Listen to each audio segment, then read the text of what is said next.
All right, decided to come to a stop for the night. About maybe 4 hours short of my initial planned stop. That's the current, well, let's see if you can see it. That's the current mileage on the thing. I made sure I have a full tank starting off in the morning, just so I don't have to, make a stop. I can just get going. Here's what I did with the, I don't know if you can see it.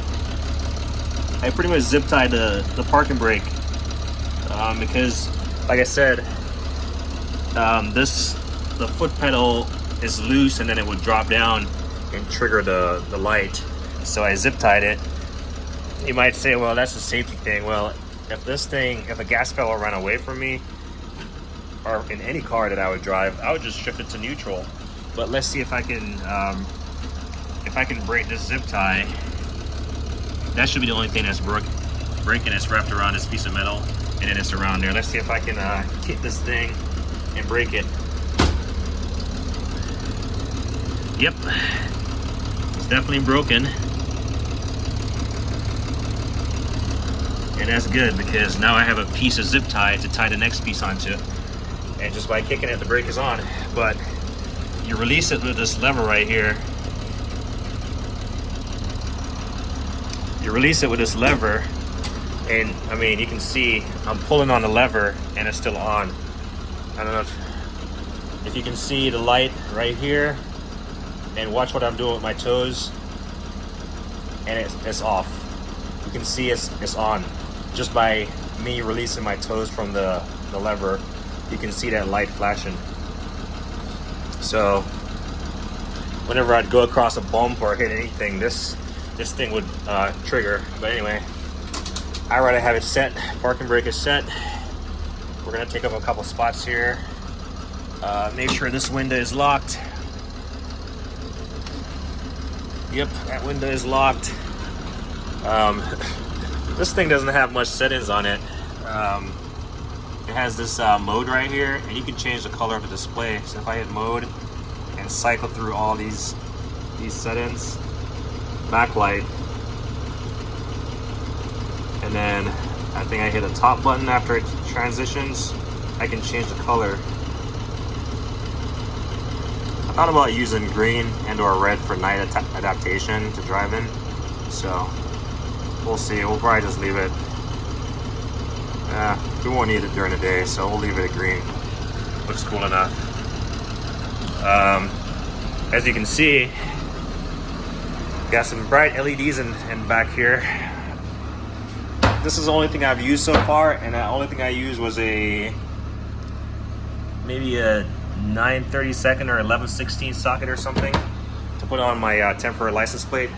So this is my, I got this for dirt cheap one Christmas, those kind of Husky specials, and I literally for the first time broke the zip tie that was here when I went to go put on the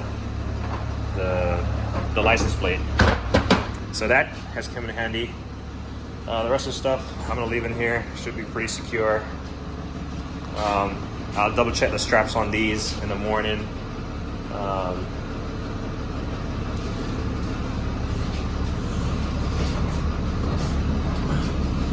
I'm actually putting an indentation in this thing the way I have it tied down, but it's whatever. It's not the end of the world.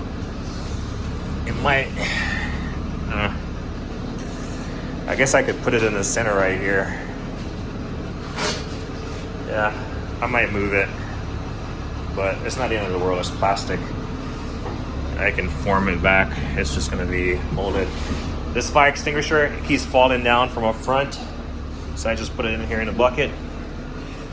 But yeah, I got some really bright LEDs in here.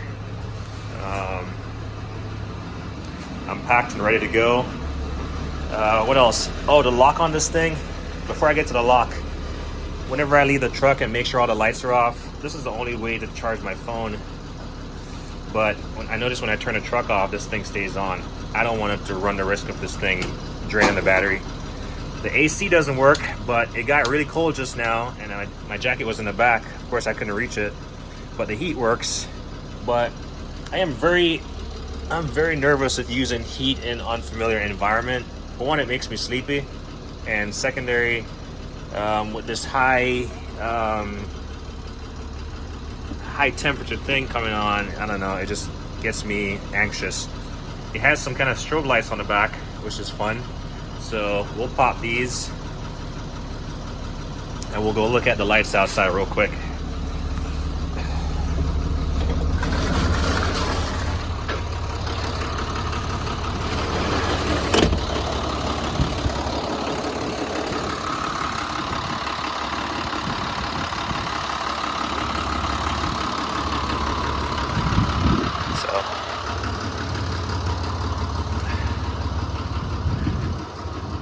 Try to disguise my license plate.